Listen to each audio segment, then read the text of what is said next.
drop and give me 25. I'm the gunny. It's time for the gunny.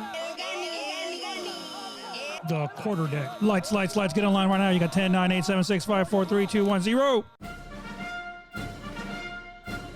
Hello, my bunch of knuckle-dragging, beer-drinking, hard-charging devil dogs. You're listening to The Quarter Deck. I am your host, Miguel, the Gunny Signs. Get off the bus! I do solemnly swear. That I will support and defend The Constitution of the United States. against all enemies, foreign and domestic.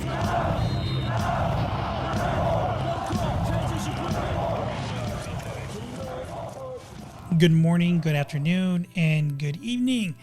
This is Miguel, the Gunny Signs, and you're listening to The Quarter Deck, and thank you guys for joining us here on another week of our podcast. And this week, we're going to move along with our discussion about different things regarding the VA and some of the things that you can actually do, request, or apply for on their website, va.gov. This week, we're going to get into talking a little bit more about what do you do if you lose something? Think about it for a second. If you're anything like me, you're going to misplace things throughout your life. But what if you thought that, oh, whatever, this isn't important, and you put it in your filing cabinet that is known as a trash can? We're going to talk about how can you request these things, and it is important. So we'll get into that, though, a little bit later. Our book, No Greater Friend, No Worst Enemy, with the 1st Marine Division in Iraq in 2003 is starting to get better and better every single week. There's boots on the ground now. The advanced party is there, and they're able to actually see what is actually in country and get more data, get more intel on what the enemy is planning, and it allows the division to get more prepared. So this week we're going to talk about their preparation, their planning, on what they're actually planning on doing now that they're on the ground, and what obstacles they're possibly going to run into. So things are moving along and things are getting better and better. A quick update on our walk for the Stop Soldier Suicide. Gunny and I are still moving along. Now we are over 40 miles for the month of September. So that makes me feel really good, because as a disabled veteran, it can be difficult for me to actually walk for long periods of time without me having to stop or having to sit down. And I have to say, ever since Gunny came into our family, he has been a world of a difference, because not only do all of us really love having him around, his character, his demeanor, and just the way that he carries himself always brings a smile to our face. And for me, it allows me and forces me to get up every single morning, because I just like going out and getting fresh air with him. Now, as an English bulldog, he doesn't really go out and do a lot of things, but when he goes walking with me, he actually likes it. He loves walking, and I can see him that he pushes himself to continue to keep going. Usually when we get to about almost 2 miles when we're walking, on our longer days that we do want to walk, I can tell that he starts to get tired, but I always have that good old trusty 2-quart canteen full of water that, rejuvenates him and gives him the motivation to keep going into our house. Why are we wasting time? Let's go ahead and get into this week in our discussion, our story, our reading, and move on to what we got to talk about today here on The Quarter Deck. The Quarter Deck. This week we're going to talk about something that I consider to be very, very important. Now, there are many service members, and I guess I could include myself in that category as well. But a lot of times, whenever you receive anything or anything like that, you don't take care of it. If you think about it, remember, man, way back when you were still in the service, when you were in active duty. This is for all my veterans that are out there, and maybe some of you guys that are on active duty can actually relate to this too. Remember the first time that you received a letter of appreciation? When you guys think about that, what the heck is a letter of appreciation? That doesn't mean anything to me because it's just a letter of appreciation. What's that going to do for my career? Okay. Later on, we'll talk about that, how important that is, because you're going to see that those letters of appreciations are actually very, very important, especially when you include those in your resumes and stuff. And later on, we'll talk about that. But what I want to focus on is all the paperwork that you get once you get out of the service, your DD-214, all those things. Can you misplace them? Yes, of course. I've met so many veterans that have misplaced their DD-214.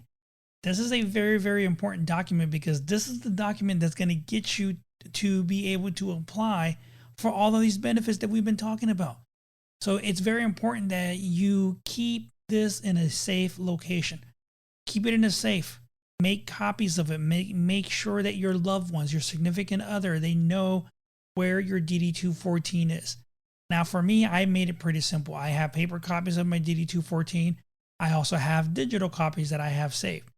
My wife knows exactly where it is. I keep a copy of it folded up inside of my safe that is fireproof and so forth and everything else because it is that important of a document. Another document that is very, very important, of course, is your military service records. Now, not everybody, actually, I think not nobody nowadays, actually gets a copy of your paper SRV or your service record book. Now, back in the days, everything was put into this service record book. Everything now is digital. So all you old dinosaurs like me, for those of you that receive your SRB, you probably received it, but it wasn't that full. There wasn't that much stuff inside of your SRB anymore. I know mine was fairly thin, not too much in there. A couple of awards that were in there listed in there and stuff like that. But everything now is digital. So what happened was that they all scanned everything in the SRB, or at least they were supposed to. I mean, everybody knows how great our admin department is, and we have Marines that really take care of their Marines and make sure that everything is in their records. I'll leave it at that. But what if you lose it? What if you lose all of these things? And this includes your medical records, everything. How the heck do you request them to get copies of those? For those individuals that happen to just live next to a military base, they could possibly go back and they can try to get it that way. Very rare that they actually get it that way, though. So, it makes it a little bit more difficult. So you have to request these things. Now, we've been talking about the VA and the website va.gov and how important it is and how you will understand that this is where you need to go to get any questions answered and so forth. So again, we're going to go to va.gov. This is where you're going to go to get access to requesting these things. As many of you guys know, once you get out of the service, all of your documentation and everything gets sent to the archives. The VA gets a copy of your DD-214, yes. They'll get a copy of that and they'll be able to have it on file to be able to give you access to it just in case you need it because you don't know if you're going to need it or not. So in order for you to request your military service records, and this includes that DD-214, you have to submit a request. You have to submit a request to be able to get that DD-214 or any other kind of military service records that you can get through the MilConnect website. Now, this is another website that you need to make sure that you're aware of. All this stuff goes through MilConnect because this is all records that come from the Department of Defense. So you'll need to sign into MilConnect to be able to get your military service records. Now, in order for you to be able to use this feature, you need to have a premium DS logon account. Not everybody should have a premium DS login account because when you went through TAP, and all the Marines that I taught this class to, I'd ensure that they would have a DS logon premium account before they get out of the service. Okay, your My Healthy Vet or ID Me credentials are not going to work for you to sign into MilConnect. Okay, so you need to go to MilConnect to sign in, register, or upgrade your DS logon account to a premium. Now, when you get out of the service, everybody has a MilConnect account. But if you don't go in there and request premium access, you're not going to have the premium access. So you need to go to MilConnect and then follow the steps, follow the instructions that it's going to tell you. for you to be able to request that premium account. Now, it's a very simple process. All you got to do is go to MilConnect. And when you go to va.gov and you go in requesting your records section on the main page, it has a direct link that says go to MilConnect if you don't have an account or to request that premium access. So you just click on there and it'll take you to that whole entire process. All right. So once you've signed into MilConnect, now the next question we got to ask ourselves is, how do I get my DD-214 or other military records? Very simple question, right? But I guarantee you there's a lot of people that have no clue how to do this. And especially, our older veterans that really don't understand how this whole digital process works are going to have more of a hard time. But this is the steps that you have to take. Okay, so there's a couple of steps for you to submit to request this thing. Step number 1, okay, from the sign-in homepage, you have to click the correspondence documentation section. Then you select the Defense Personnel Records Information, or the DPRIS, from the drop-down menu. So there's a little drop-down menu that you have to go through there.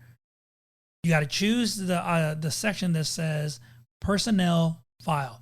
That's another separate little tab that's down there in that drop-down window. You have to select then Request My Personal File. There's a form that you have to fill out, and that form will pop up there for you.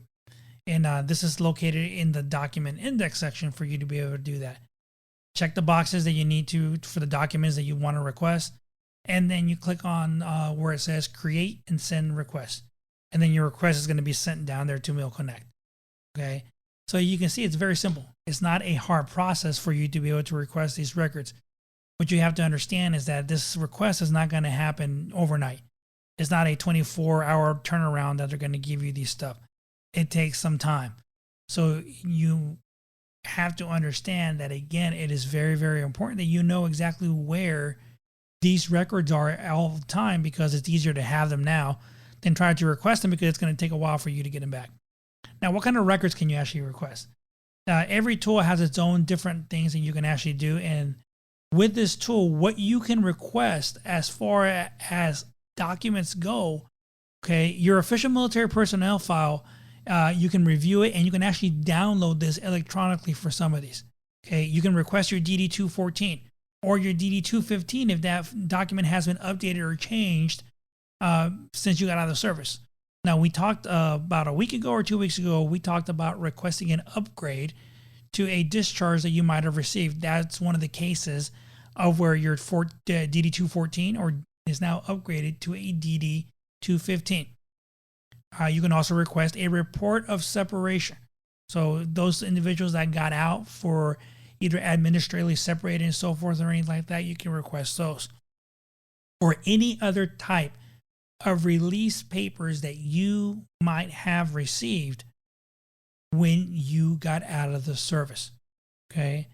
Now, you can also request documents with information about your service, and some of these include orders and endorsements that you might have received while you were in active duty, any type of performance reports, awards, decorations, anything commendatory that you might have received when you were in active service, any kind of qualifications, licenses, or any certificates that you might have received. And for those individuals that had a security clearance, you can get access to that paperwork in the event that maybe you have a job now, or you're trying to apply for a job that requires you to have that security clearance. So most of the stuff you already have in place. Now, once you put this request in, what will happen next is that you're going to receive an email that's letting you know that they are actually processing your request. Okay. Then you're going to receive a second email. And this is letting you know that your request is now complete and that your files are ready to be reviewed and or downloaded. Okay. So they made it easy. Now they'll give you access to the records online for you to view them, and then you can download them yourself to keep a copy of them so you have them. Okay. Now, if there's any mistakes on it, you can let them know and they can fix this. Okay. Another thing you can do is check on the status of your military records request by signing into the MilConnect and actually going back into the personnel file tab within the defense personnel records section. And this is where you can actually check on the status. And this is the same place that you can review and download all these files that have already been approved for you. Okay. Now, are there any other ways to get your military records? Yes, of course there are. There's other different ways. One of them is that you can actually request your military records from either a form of a fax or something like that that is pertaining to military records. The form that you have to fill out to request these forms via mail or fax or however you're going to get them is the SF Form 180. And this goes to the National Personnel Records Center, NPRC. And you're going to have to mail them or fax it to them, and there'll be an address there for you to do that. Okay.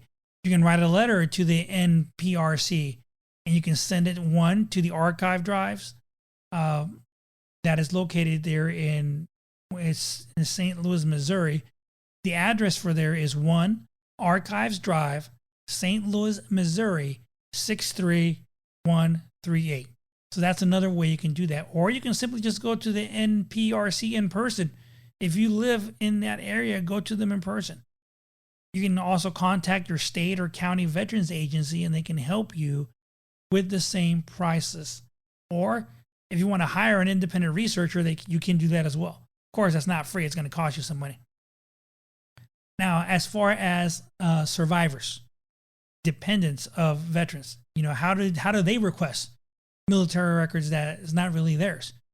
Okay, so if you're a family member that is planning for a burial for a veteran at a VA National Cemetery, what you can do is you can call the National Cemetery Scheduling Office. The number there is 800-535-1117. And they can also help to get the veteran's DD-214 or any other discharge documents that they may need in order to conduct the burial for the veteran. Okay, so that is one way that the family can request those things. Now, if you're the next of kin of a veteran who has passed away, you can request a copy of the veteran's military records in a couple of ways. One is to mail or fax the request pertaining to military records. And again, that is the standard Form 180 to the National Personnel Records Center, the NPRC. All right, and here on va.gov, you can actually download that form because they'll take you to a direct link to where you can do that. And you can go ahead and mail that or to the same address that we talked about earlier, 1 Archives Drive, St. Louis, Missouri, 63138. Visit the NPRC in person. Contact your state or country veterans agency, hire an independent researcher. So as you can see, it's kind of the same process in order to do that. So take advantage of that so you can use that. Now, how are you considered to be the next of kin if you're related to a veteran or anything like that? So if you're related to a veteran in any of these ways, you're considered to be the next of kin if you are a surviving spouse who hasn't remarried, a parent, a child, or a sibling of the veteran. Now, if you're not the veteran's next of kin, if the veteran was discharged more than 62 years ago, you can order a copy of their military records from the National Archives that has open records to all the public for any veteran that was discharged 62 years ago or later. Now, if they were discharged over 62 years ago, you can request limited information from the military personnel file. So that allows you to do that. Now, how do you reconstruct any records that may not be around anymore? Now, many years ago, well, not that many years ago, back in 1973, there was a huge fire at the National Personnel Records Center, or the NPRC, in St. Louis, Missouri. So a lot of medical records were destroyed because back then they kept them all in paper. So they were destroyed. So you need to understand, how can I get them now? If I want to, submit a disability claim, I need my medical records. Okay. So there's different ways to do that stuff.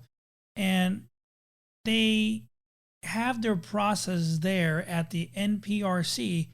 So the main way is to actually contact them, and then they'll be able to help you to actually reconstruct your files in order for you to be able to have them on hand for you to submit that disability claim. So there's different ways for you to do that, for you to get all these documents and all these records and everything that you're going to need, because all these things are needed in order for you to submit a disability claim. And all this ties into everything that we have been talking about for the past couple of weeks. So, if you are in that category that maybe you lost these documents or you accidentally misplaced them and they grew legs and walked away on their own, now you know how to request these things. Remember, va.gov is the website that you go to get access to all of this information for you to be able to request these documents that you're going to need in order for you to file that disability claim through the VA. The Quarter Deck is brought to you by Miguel Science Photography. From the beginning of your family to the first birthday and beyond, whether it's a retirement or a Marine Corps ball, Miguel Science Photography is there to make memories that will last a lifetime. Miguel Science Photography is a certified veteran-owned business. Contact them at miguelsciencephotography.com. What we're going to do right here is go back. Way back. Back into time. Now that the 1st Marine Division had their advanced party down in Kuwait, it was time for them to actually start planning, getting everything into place, so that way they would have everything prepared for the 1st Marine Division as they headed down there and eventually started getting the troops into place in preparation to receive the president's call to head into Iraq and liberate the people that were there from the tyrant known as Saddam Hussein. This week, we're going to talk more about the actual intelligence planning. So the changing enemy picture that continued to happen in Iraq. As everybody knows, the enemy is going to change constantly in any kind of a combat environment. They're never going to be the same. Things are going to change from day to day. Their planning changes. They plan for counterattacks, for how they're going to move, how they're going to attack the units that are moving forward, trying to come towards them and eventually get through them and complete their objective. So everything changes, and all this is going to happen the same way for the 1st Marine Division. So they had to have some kind of plan. So they started with the planning now that they were down there on the ground. So by December, the enemy had made only limited preparations for the coming attack. Major units remained in the vicinity of their garrisons, and no overt defensive obstacles or fortifications were identified. The G2 assessed from a variety of sources that the Iraqi regime did not think the threat of a ground attack was imminent and had refrained from early deployment of forces as a serious logistic drain that they could not sustain. Because there were no major changes in the enemy's disposition or material status, intelligent analysis focused on refinement of the division's assessment of border obstacles and preparation of detailed support packages for each critical oil node identified in the division's zone. Lieutenant Colonel Groen and the rest of the forward deployment intelligence team were able to go directly to the higher headquarters sources for much of this information, saving valuable research time. The intelligence community's assessment of the South Rumaillah oil fields also began to mature to a point that specific critical maneuver objectives could be identified. A strategic goal was to capture the Iraqi oil infrastructure intact in order to use these revenues for the rebuilding of Iraq. Restoring the hope represented by these oil revenues to the newly liberated people of Iraq would be among the division's proudest legacies. The eventual strategic goal was to the production of over 2 million barrels of oil per day, most of which will be produced by the South Rumaillah oil fields. 7 critical nodes of the southern oil field systems were identified, all of which were within 50 kilometers of the Kuwaiti border, and all of which were in the proposed division zone. The G2 tried to accommodate the sudden requirement for division Marines to become keen students of the oil service industry.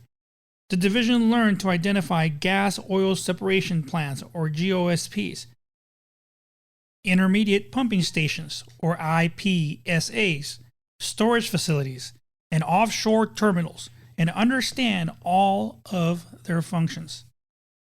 Securing 4 critical GOSPs and pumping station complex, later known as the crown jewel in the Southern oil infrastructure, became key elements of the division's plan. Detecting and understanding the threat of these critical nodes from Iraqi military activity or sabotage became a key priority intelligence requirement, or PIR. Integration of imagery intelligence, human intelligence, signals intelligence, and open source intelligence was used to ascertain the extent of preparations the Iraqis had made.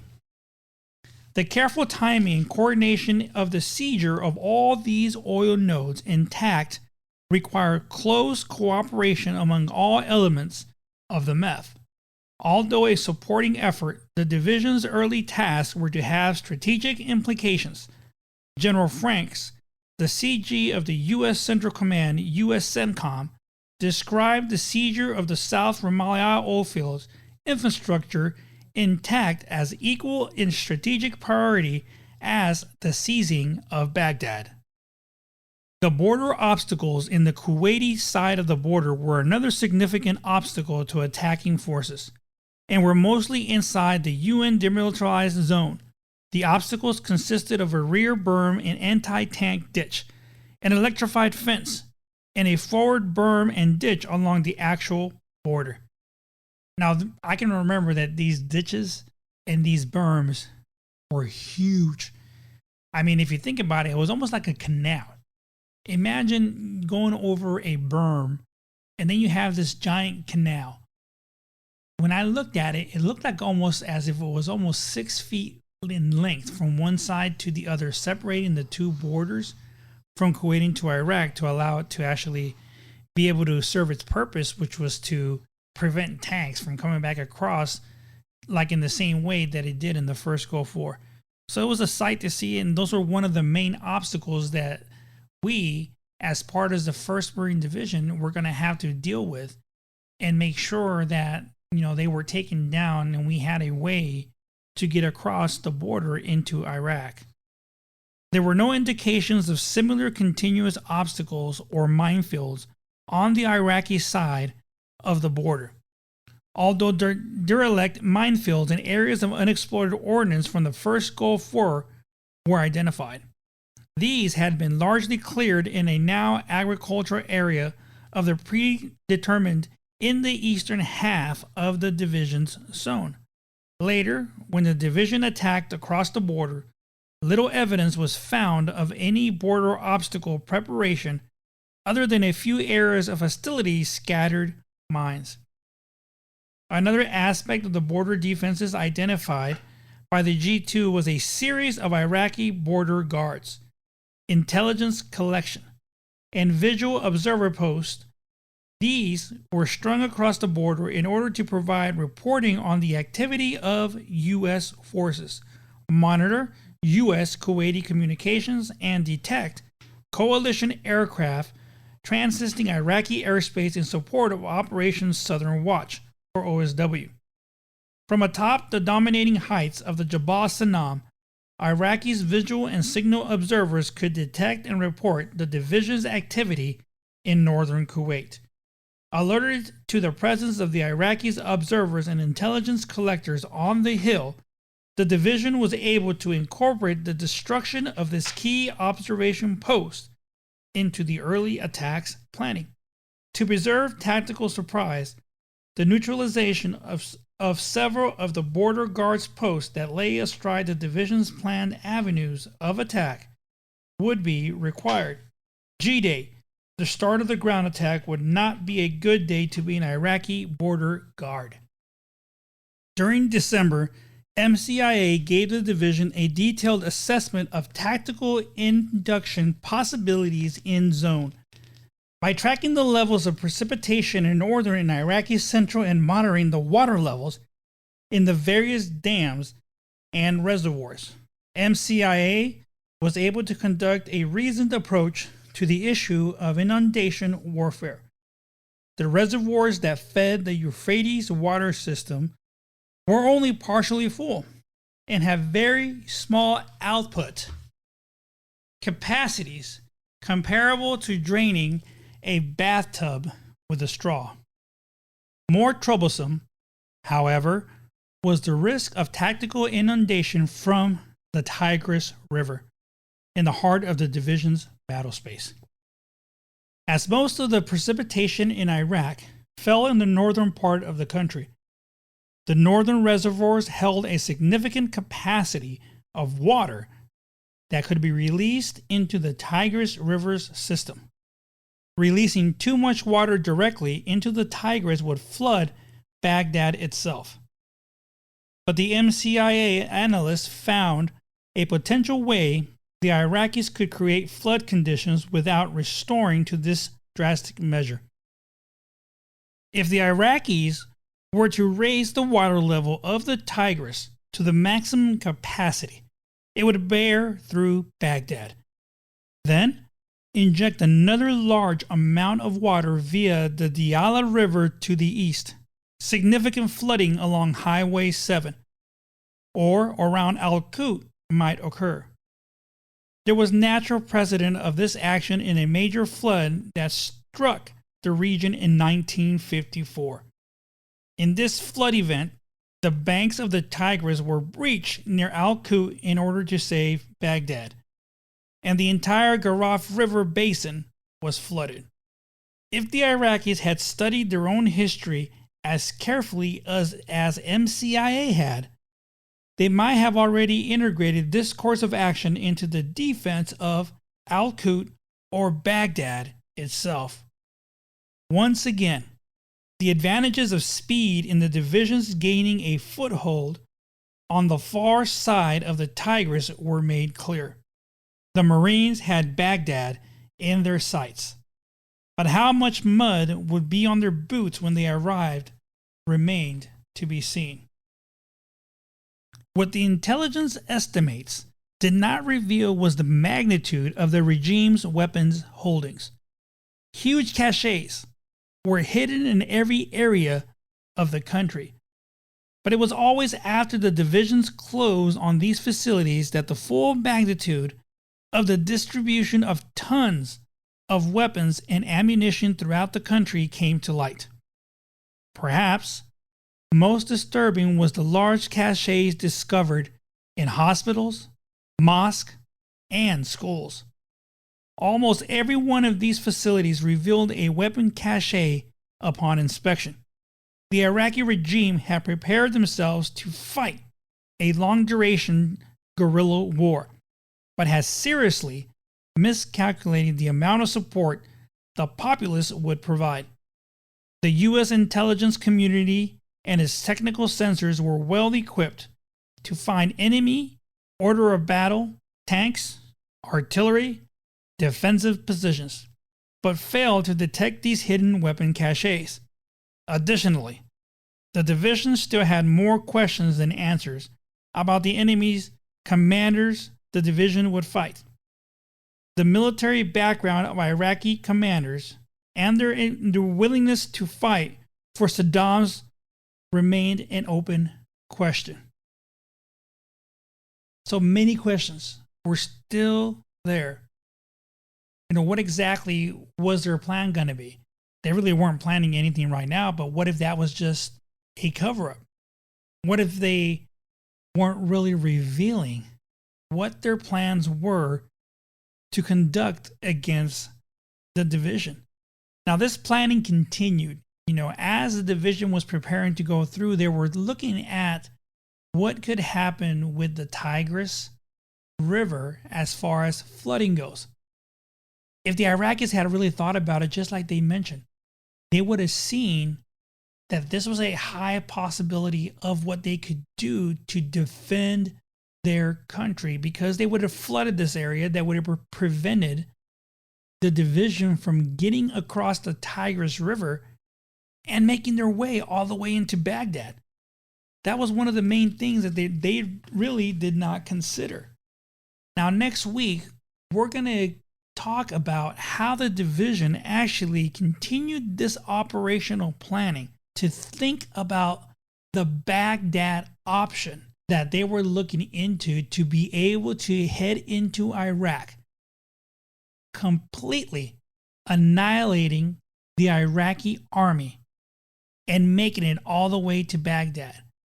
As we're going to see, as we progress through the book, I'm pretty sure that they're going to talk about how fast the division moved once they got into country all the way into Baghdad.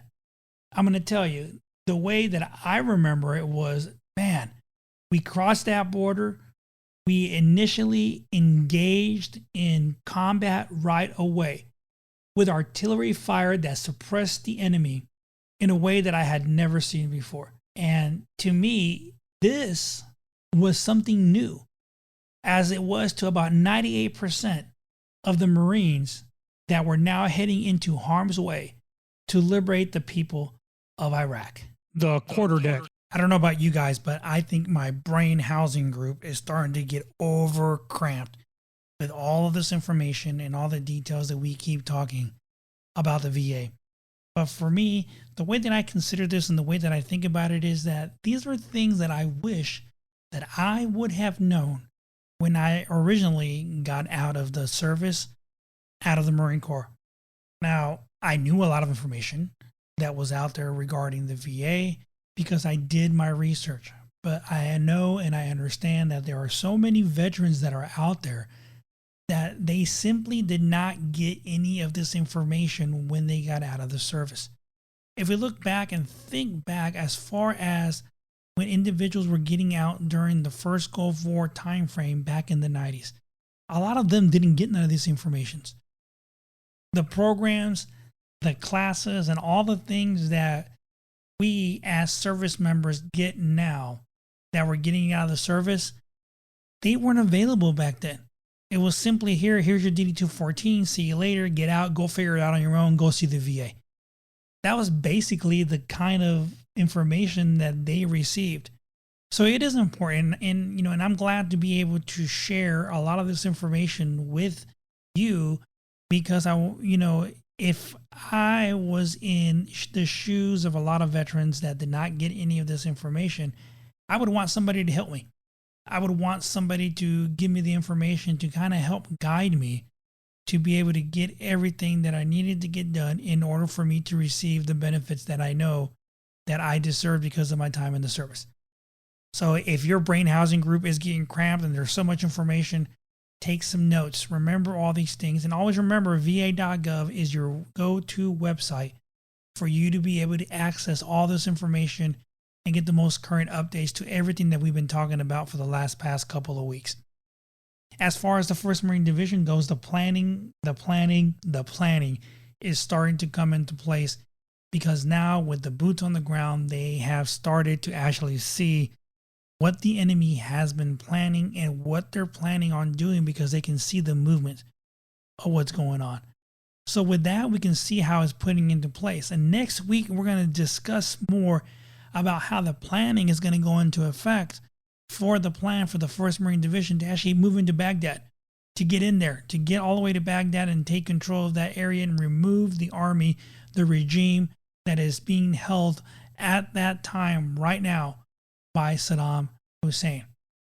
I want to thank everybody for joining me again this week on another great episode here on the Quarterdeck. I want to thank all of you guys for all the downloads, all the listens that I've seen this week. The numbers are starting to grow, and I've checked the areas where people are listening to me. All of you guys listening to me down there in Alaska, thank you. I did not think that my podcast was going to get any further than here locally in the United States, possibly in California was the majority of where I considered my podcast to be going. But it's great to see that I have people in Alaska that are actually listening to my podcast and helping me grow even more. Thank you to all of you that have continued to share the link to my podcast on Facebook, on Instagram, wherever you decide that you want to share it. it is only allowing us to grow and get more listeners as we move forward every single week. Just a reminder to everybody that now you can listen to our podcasts on any podcasting application that is out there, from Google, Spotify, Apple, all the big ones. We are now streaming on there as well. And again, if you have any questions or any comments that you want to say, please go to our Facebook page on the Quarterdeck with Gunny Signs. You can go on there. The comments are open. Send us some comments, some questions, some of the things that maybe you guys are interested in, that you guys want to talk about here on our podcast. And as well as now, there is a link on the main page to our podcast through the Facebook page that you can see, where you can request to actually be a guest on our podcast, and you can sign up on there, and then we can see your request, and we are able to actually set up a time frame to be able to contact you, to get you on the podcast, to share your insight, your wisdom. Let us know what's going on in your mind. Until next week, this is Miguel, the Gunny Signs, sounding Liberty Call. Get off the bus! I do solemnly swear. That I will support and defend The Constitution of the United States.